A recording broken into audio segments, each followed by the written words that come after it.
Class, so we are on chapter 13 now. And we are moving right along. So we're going to talk a little bit about early care and education programs as community resources. And in some of this, we're going to take a look at teacher qualifications. We're going to look a little bit at a snapshot of kind of where we are in California and a little bit of information on Head Start and how it supports the populations that we talked about in the last chapter. Some of those family dynamics that we talked about can set or kind of give children a little bit of a disadvantage in terms of their education. And so we're going to look at a chart that supports that from Head Start. And then we're going to look a little bit about how society is shifting and then move that into practical ways or a practical idea about how we can support families in this sort of shifting society. Sounds like a lot, but it's really only 6 slides. Okay, well, the first slide, and let me get it onto the slideshow here. There we go. Our first slide here talks about some teacher qualifications. So this is important for thinking about, really what is going to serve children best. And that's to have a highly qualified teacher. That's almost always like the number one thing that's going to really benefit children in a classroom is the teacher qualifications. Anytime a teacher is more educationally prepared, they are going to be able to provide higher quality education to young children. And so that means that those teachers are going to have a strong background in child development. They are going to know how to connect and engage families and make family involvement a priority in their classroom or in that school setting. We're going to talk more about that as part of your discussion assignment, but at the end here, they're going to communicate effectively and they're going to find ways to communicate with families because not every family is going to communicate the same way. And so that's really important that it's not this one size fits all model of teacher communication. It's a two-way street. And it's also really important that they understand that they have to find what works for different families and different children. They are going to be open to and respecting diversity within their classroom setting, within their family engagement, with in terms of, culturally, just how they make that classroom receptive to diversity. I think we talked a little bit about that in previous chapters where it's not, this one moment where we eat some sort of ethnic food together and we call our classroom diverse, but it's an infusion of some of these different cultural practices that just help children feel open to the idea of other traditions, other cultures, diversity, and all of that encompasses. And they can create developmentally appropriate experiences. So they know what to offer their children for their certain age group. They make it very applicable to children. They can tweak their curriculum as they need to if they're realizing something isn't quite meshing with the kids, or maybe they're not at the level that they thought they were. There's ways to modify and change their curriculum and the experiences they give them so that they can adapt and make it right for those children. This is especially important as we see special needs populations increasing.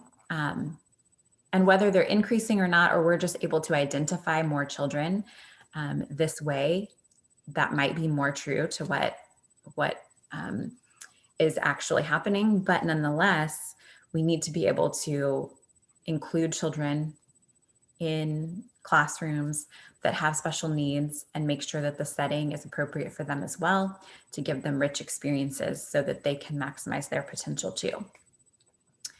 The amount of group sizes also lends itself to quality. The smaller the group size within the classroom, the better. You're going to be able to focus more on those children, really understand where they are developmentally. We have certain ratios in place, and that's another one, the child or caregiver teacher to child ratio. We have small group sizes in place in terms of teacher ratios. for younger kids, but as you get older, those ratios are quite large. 1 to 30 is just never really going to give children the rich experiences that they need, but we're confined by space and amounts of teachers and budgets and all the things. So even when that can't happen, you still want a teacher that can do all those other things, right? Because that will make a big difference. So just to kind of look at where we are in California, this is in compared to the national standard. So the national standard is something that it's a long-term, the National Institute of Early Education Research out of Rutgers University creates these, what they call kind of a report card for each state. This is the one for California in terms of preschool. And so if we're looking at these 3 columns, so it talks about policy.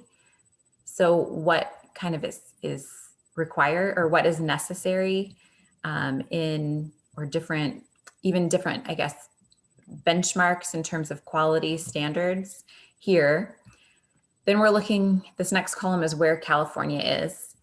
And the last is the benchmark, and that's where the kind of the federal guideline is, where they want states to be, essentially. But each state still gets to kind of make their own decisions, but they're still saying, hey, at a national level, we would love for all the states to come up to this level. And so then they give them a rating, and we currently have a 6 out of 10, which, if you're thinking of that in terms of a letter grade, is a D. So, but it gives us ways that we know we can make some improvements, right? So currently, one of those is with the teacher degree, right? California is only requiring the California Child Development Associate Teacher Permit. The benchmark or the goal would be that teachers all have at least bachelor's degrees, but we're not there yet. It's not something that we're requiring as a state.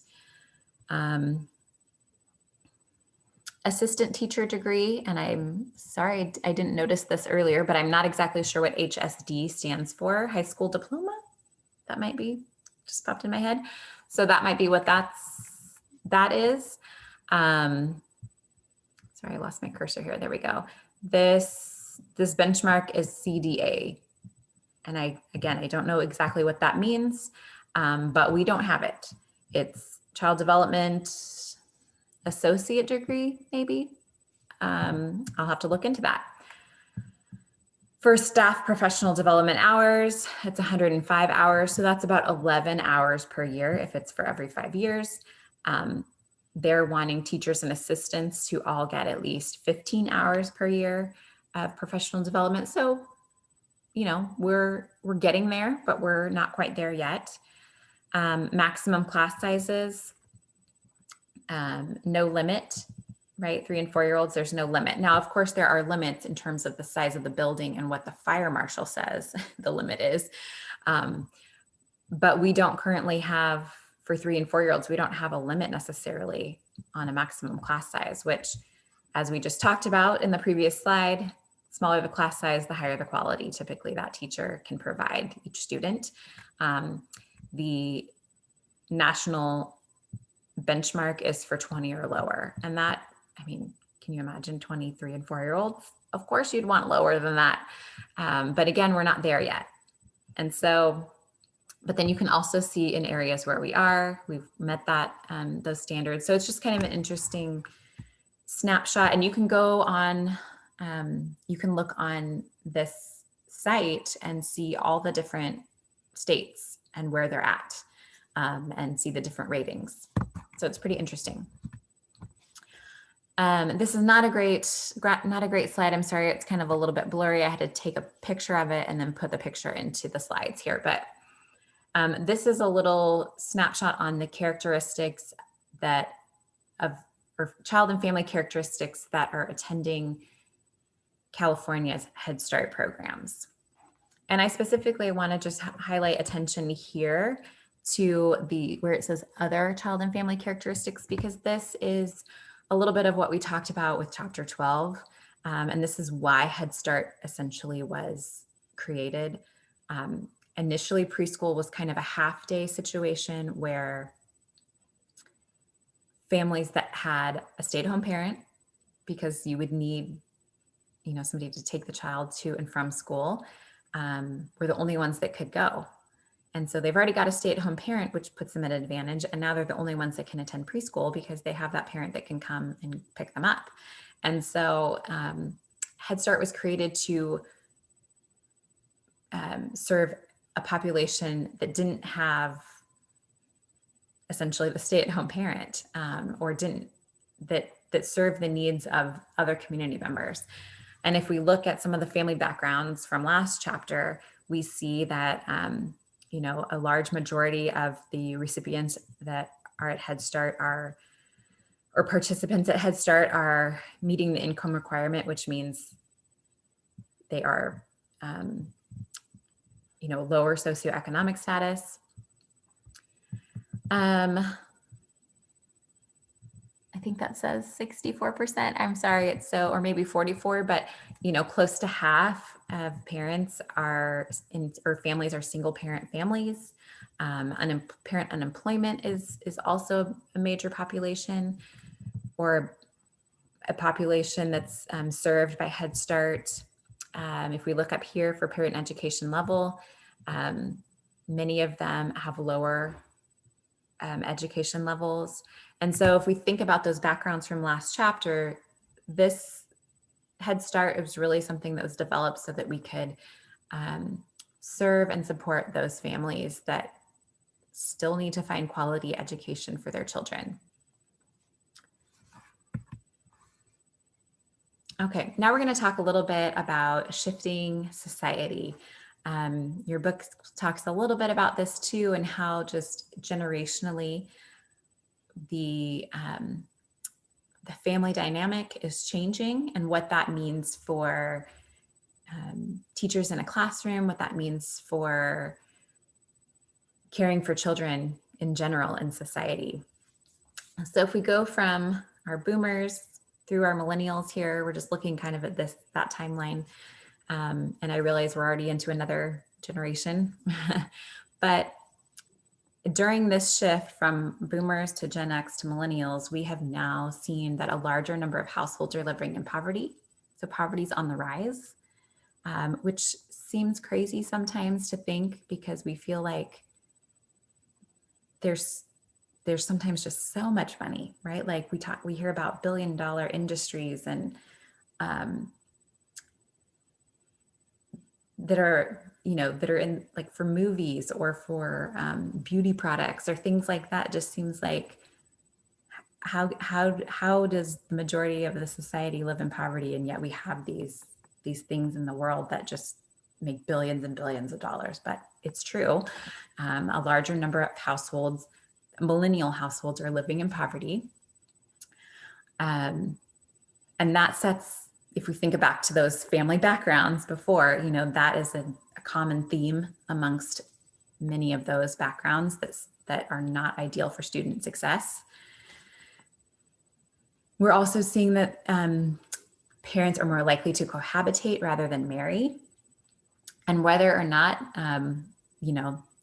that's your situation or what your beliefs are on marriage, data shows us that typically parent or couples that are married, not necessarily parents, but just couples that are married, tend to be better off economically. They feel more emotionally stable in their life, and in general, sort of a contentedness or happiness, their level is higher than those couples that cohabitate. Which, if you think to then those couples having children, that can set children up to feel potentially more safe and more secure. Now, we also know that divorce rates are about 50%. So again, that it's all just information to think about. More household heads are also single mothers than ever before. And so again, it's information that we can use to know kind of, or to project what that might mean for a child. And then we help provide support and buffers for that child. I mean, just like we talked about last chapter, single parent households are more likely to read less to their children. So if we know that we've got, half of our class is in a single parent household, then maybe as a teacher, I'm going to make reading more important. Maybe I'm going to make that their only homework. Maybe I'm going to spend more time doing that in class because I have information that tells me data that says, based on research, that children will be read less to if they're in single parent households. So it's a way that we can help to just knowing this information and how society is shifting, how we can incorporate different things into our classroom to make to give children those buffers that they might need. And then more families that have mothers that also work outside the home. So even in a 2-parent household, we've now got situations because households are living largely in poverty. We've got 2 parents that have to work outside the home, that have to have full-time jobs. And so that means that more children are spending more time out of their home and in care settings. So who is caring for these children? Well, it takes a village. Daycares, right? Daycares are where children are spending a lot more time. Preschools, and then also what they call school age care or surround care, which is when children are in elementary school during the daytime, but families need to drop them off early before school starts, and then they have to stay after school. So it might be at the actual school site where they have before and after care, or it could be that the family has another situation set up where they are dropped off at someone's home that takes them to school and then picked up by those people. But irregardless, children are spending a lot more time potentially away from their parents during the day and less, less in the home. And so sometimes this can feel, I meant to have these come up at different times, but I forgot to cue it. Sometimes it can feel like as a teacher, there's a big divide, right, between parent and school. And sometimes it's hard to connect with those parents. Sometimes it's hard to,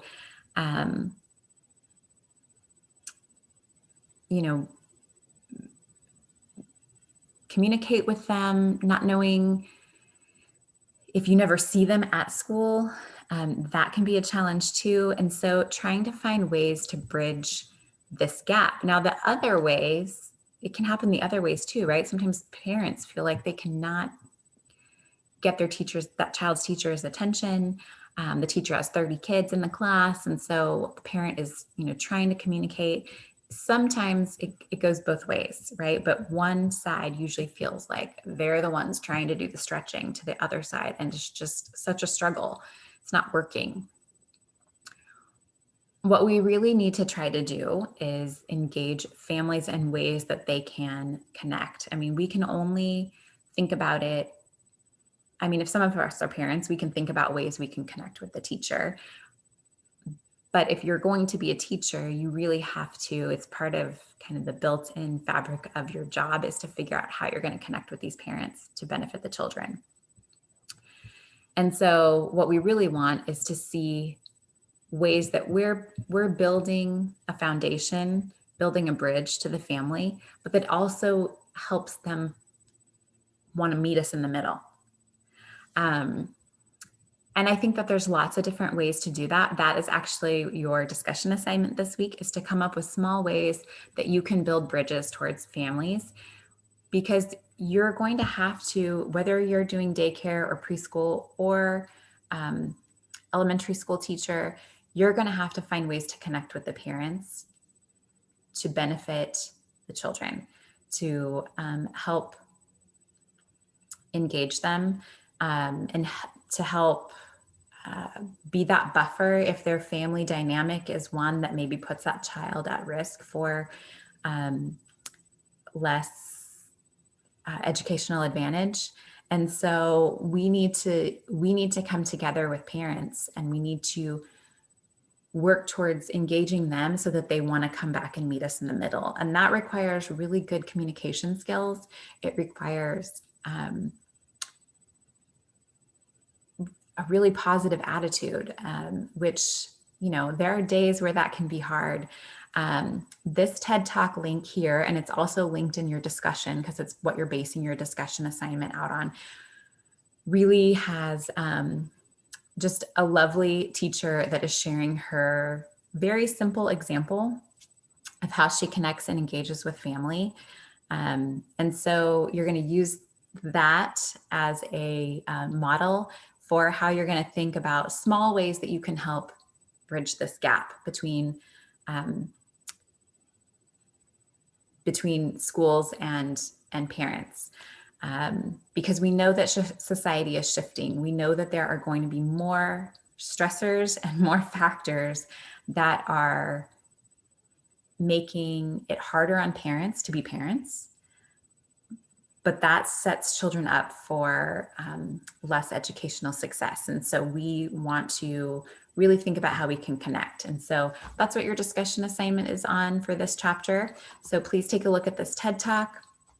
If you can't link, you should be able to link it here when you're in the slideshow view. If you can't do that, it's in your discussion. So don't worry, you can catch it there too. If you have any questions, please don't hesitate to let me know. And I look forward to connecting with you all soon. Bye.